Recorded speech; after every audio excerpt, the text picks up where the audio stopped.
Nike दुनिया की सबसे फेमस और लार्जेस्ट स्पोर्ट्स वियर ब्रांड है, जिनकी डेली सेल 128 मिलियन डॉलर है।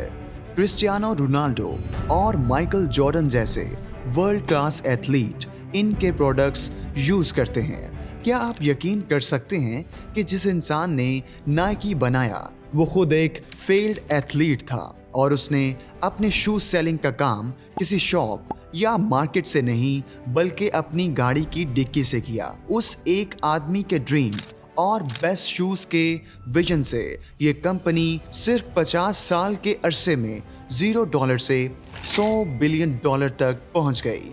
ये स्टोरी है नाइकी के फाउंडर फिल नाइट की।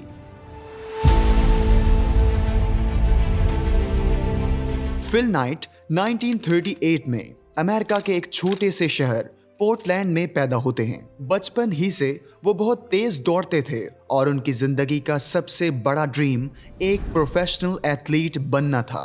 स्कूल और कॉलेज में भी उन्होंने बहुत से रेस कंपटीशंस में हिस्सा लिया।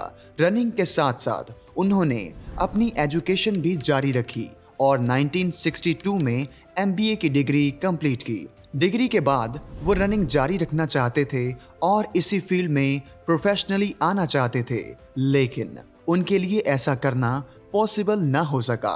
वो अपनी स्टेट के one of the best runners तो बने, लेकिन वो नेशनल और इंटरनेशनल लेवल तक अपना नाम ना बना सके, क्योंकि अब उनकी एज 24 हो चुकी थी और as an athlete career pursue करना उनके लिए अब पॉसिबल नहीं था। एक दिन उन्होंने एक भारी दिल के साथ अपने एक एलीट एथलीट बनने के ख्वाब को खैराबाद कह दिया और लाइफ की रियलिटी को एक्सेप्ट कर लिया।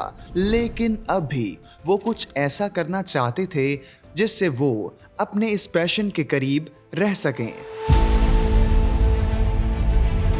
फिल नाइट ने अपने MBA के दौरान एक स्पेशल रिसर्च पेपर लिखा। इस पेपर में उन्होंने बताया कि कैसे जापानीज कैमरा ब्रांड्स जैसे निकॉन और कैनन ने अपनी टॉप क्वालिटी और कम प्राइसेस की वजह से अमेरिकन कैमरा ब्रांड्स जैसे कोडाक और पोलारॉइड को पीछे छोड़ दिया था।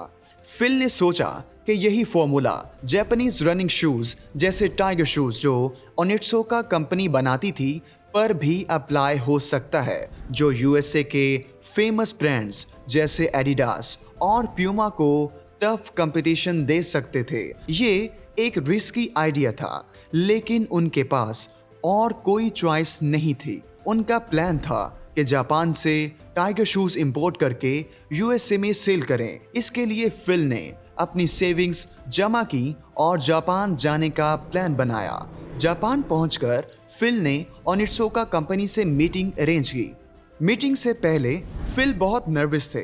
जब एग्जीक्यूटिव्स ने उनसे उनकी कंपनी का नाम पूछा, फिल ने जल्दी में अपने घर पर रखे ब्लू रिबन्स के बारे में सोचा और स्पॉन्टेनियसली ब्लू रिबन स्पोर्ट्स का नाम यूज किया। हालांकि ऐसा कोई ब्रांड उस वक्त एग्जिस्ट नहीं करता था। मीटिंग में फिल ने अपने कॉलेज प्रोजेक्ट के मेन पॉइंट्स को रिपीट किया और उनसे ओनिट्सुका के एग्जीक्यूटिव्स इतने इम्प्रेस्ड हुए कि उन्होंने खुद फिल को ऑफर दिया कि वो USA में उनके शूज सेल करें। फिल ने जापान में पहला शू सैंपल्स का ऑर्डर दिया और वापस अमेरिका आ गए, लेकिन 4 महीने तक सैंपल्स नहीं आए।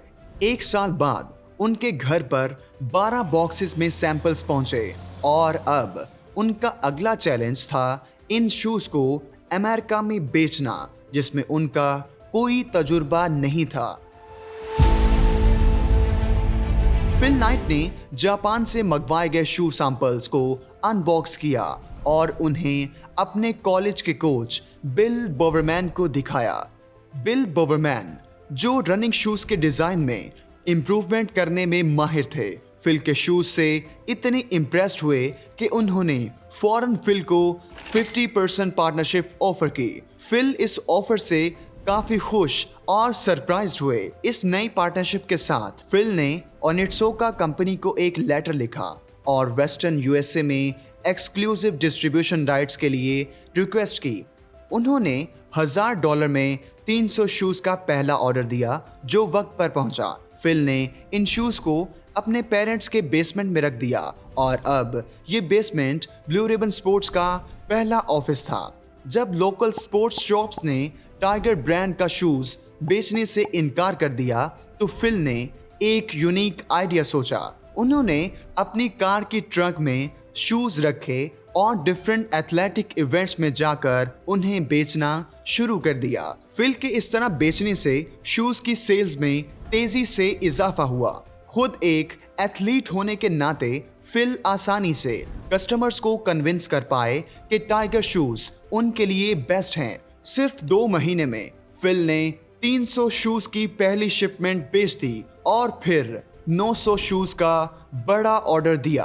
प्रॉफिट अभी कम था, इसलिए फिल ने बिजनेस को बढ़ाने के लिए बैंक से $1000 का कर्ज लिया। एक दिन फिल नाइट को एक रेसलिंग कोच से एक लेटर मिलता है जिसमें कोच दावा करता है कि उसने ओनित्सुका के मालिक से मुलाकात की है और ओनित्सुका ने उसे पूरे अमेरिका का एक्सक्लूसिव डिस्ट्रीब्यूटर बना दिया है। कोच ने फिल को फौरन टाइगर शूज का कारोबार बंद करने का हुक्म दिया। फिल, जिनकी कंपनी अभी शुरू हुई थी, इस खबर से काफी परेशान हुए क्योंकि अब कंपनी के बंद होने के आसार वाज़े हो रहे थे। इस टफ कंडीशन में फिल ने ओनित्सुका के मालिक को वजाहत के लिए एक लेटर भेजा, लेकिन जब कोई जवाब ना मिला तो उन्होंने जापान जाने का फैसला किया। वहां फिल ने कंपनी के मालिक को अपने सक्सेसफुल सेल्स और फ्यूचर गोल्स के बारे में बताया। इनकी बातों से मुतासिर होकर ओनित्सुका के मालिक ने फिल को दोबारा वेस्टर्न अमेरिका का एक्सक्लूसिव डिस्ट्रीब्यूटर बना दिया। पहले साल के आखिर तक ब्लू रिबन ने $8000 की सेल की। फिल ने बिजनेस एक्सपेंशन के लिए जेफ जॉनसन को हायर किया, जो फिल की तरह एक एथलीट थे और उनके काम में डीप इंटरेस्ट रखते थे, और इस साल की बिजनेस सेल्स $16000 तक पहुंच गई। दूसरी तरफ बिल बोवरमैन, फिल के पार्टनर, टाइगर शूज को और बेहतर बनाने पर लगातार काम कर रहे थे। इन्होंने नोट किया कि अमेरिकन एथलीट्स के लिए शूज मुख्तलिफ तरह के होने चाहिए। बोवरमैन ने कई एक्सपेरिमेंट्स किए और आखिरकार एक अल्टीमेट डिस्टेंस ट्रेनिंग शू कोर्टिस तैयार किया, जो खुसूसी तौर पर अमेरिकन एथलीट्स के लिए डिज़ाइन किया गया था। फिल की मैनेजमेंट और बोवरमैन के डिज़ाइन ने मिलकर टाइगर शूज को अगले 5 सालों तक अमेरिका का टॉप शू ब्रांड बनाए रखा। 1971 तक ब्लू रिबन की सेल $1.3 मिलियन तक पहुंच गई और बिजनेस भी हर साल डबल होता जा रहा था। लेकिन जब ओनित्सुका ने फिल को ब्लू रिबन के 51% हिस्से बेचने के लिए अल्टीमेटम दिया, तो तब फिल ने अपनी टीम को इकट्ठा किया और उनको बताया कि ये वो लम्हा है जिसका हम सब इंतजार कर रहे थे। अब किसी दूसरे के ब्रांड बेचने का वक्त खत्म हो गया और अब वक्त है अपने खुद के ब्रांड को लॉन्च करने का। फिल नाइट ने ओनित्सुका के साथ अपनी पार्टनरशिप खत्म कर दी और अपने ब्रांड्स के शूज बनाने का फैसला किया। सबसे पहला कदम था एक नया लोगो डिजाइन करना। फिल चाहते थे कि इनके ब्रांड्स का लोगो विक्ट्री का एहसास दिलाए और शू की साइड पर भी फिट बैठे। इसके लिए एक ग्राफिक डिजाइनर को हायर किया जिसने कई डिजाइन्स पेश किए। आखिरकार एक कर्व्ड और थिक चेक मार्क जैसा लोगो पसंद किया गया। फिल ने ग्राफिक डिजाइनर को उसकी सर्विसेज के लिए $35 अदा किए। लोगो के बाद ब्रांड का नाम तय करना था। कई नाम जैसे फैल्कन और डायमेंशन के अलावा और भी सजेशंस आईं, लेकिन कोई भी फाइनलाइज ना हुआ। फिर उनके फर्स्ट एम्प्लॉय जेफ जॉनसन ने बताया कि उन्हें ख्वाब में विक्ट्री की देवी नाइकी दिखाई दी, इसलिए ब्रांड का नाम नाइकी रखा जाए। फिल ने इस सजेशन को फौरन कबूल किया। फिल ने तब अपने डिजाइन्स को थर्ड पार्टी मैन्युफैक्चरर्स को भेजा और मैन्युफैक्चरिंग शुरू हो गई। 30 मई 1971 को दुनिया के लिए नाइकी को ऑफिशियली लॉन्च किया गया। इस वक्त नाइकी इतना मशहूर नहीं था और मार्केट में एडिडास, प्यूमा और टाइगर जैसे बड़े कंपटीटर्स भी मौजूद थे। फिल ने अपनी मार्केटिंग स्ट्रेटजी को यूज किया। वो ये जानते थे कि रनर्स वो शूज ज्यादा पसंद करते हैं जो उनके पसंदीदा एथलीट्स पहनते हैं। इस बेस पर नाइकी ने स्टीव प्रेफोंटेन, एक फेमस रनर के साथ स्पेशल डील की। इन्होंने प्रेफोंटेन को अपने नाइकी शूज पहनकर रेस करते हुए स्पॉन्सर किया, जो एथलेटिक ब्रांड मार्केटिंग में एक नई सोच थी। फिल का दूसरा फोकस सेल्स टीम के इंतखाब पर था, जिसमें उन्होंने खेल से वाबस्ता लोगों को चुना। इससे इनकी टीम कस्टमर्स की नीड्स और इश्यूज को बेहतर समझ पा रही थी, जिससे नाइकी की क्वालिटी और कस्टमर सर्विस में इजाफा हुआ। इन स्ट्रेटजीज की बदौलत फिल नाइकी को इतना आगे ले गए कि 1980 तक कंपनी की सेल $270 मिलियन तक पहुंच गई और इस तरह नाइकी ने मार्केट के बड़े ब्रांड्स को पीछे छोड़ दिया। फिल को यह महसूस होने लगा कि उन्होंने यूएसए में एक मजबूत एथलेटिक ब्रांड बना दिया है, लेकिन फिर मार्केट में एक ऐसी कंपनी की एंट्री हुई जिसने नाइकी को हिला के रख दिया।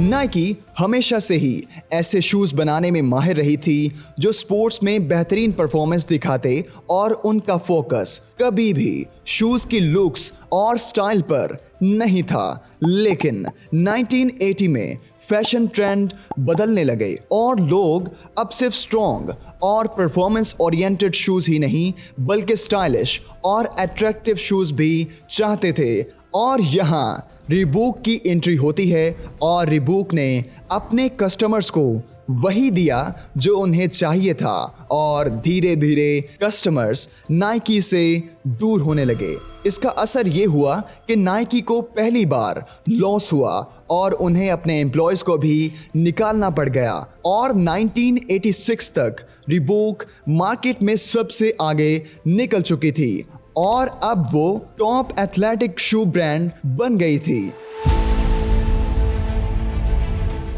नाइकी को अब सरवाइव करने के लिए कुछ मैजिकल करने की जरूरत थी। इस मकसद के लिए उन्होंने माइकल जॉर्डन, जो उस वक्त एक इमर्जिंग टैलेंट थे, उन्हें अपना ब्रांड एम्बेसडर बना लिया और उनके नाम पर Air Jordan basketball sneaker launch किए।